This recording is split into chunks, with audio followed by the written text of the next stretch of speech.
చాలా మంది అడుగుతున్నారు వన్ సైడ్ లాగా ఉంది. సెకండ్ హాఫ్ లో చూస్తే పవన్ కళ్యాణ్ గారు ఏదో ఒక కామెడీ పీస్ లా చూపించారు.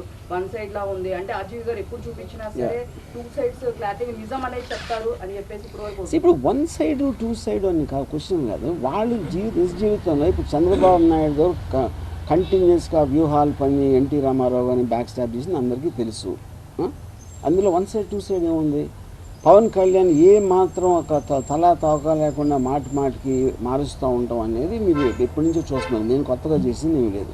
నేను ఇందులో ఏది కూడా జరగని నేను చూపించలేదు.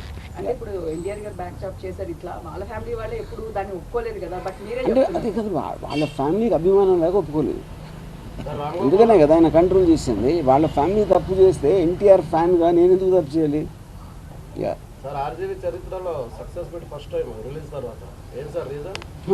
అంటే ఇంత ప్రసవ వేదన పడి ఇన్ని కష్టాలు ఎప్పుడు పడలేదు కాబట్టి కొంచెం ఎక్స్ట్రాగా సెలబ్రేట్ చేద్దాం.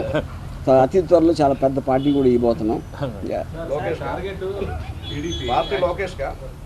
ఏది Lokesh is always welcome. Any time red carpet వేసి ఉంచుతాం ఇక్కడ ఆర్జీవీ డ్యాన్లో. ఇదే ఉంది కదా శపథం. నేను చెప్పాలంటే వ్యూహం అనేది శపథం సినిమాకి ట్రైలర్. యాక్చువల్గా అస్సలు కంటెంట్ అంతా శపథంలో ఉంటుంది. ఇప్పుడు ఉండదు. ఎందుకంటే ఆ ప్రాసెస్ అంతా కూడా ఏదైతే అబ్జెక్షన్స్ రైజ్ చేశారో అదంతా సిమిలర్గా ఉంటుంది.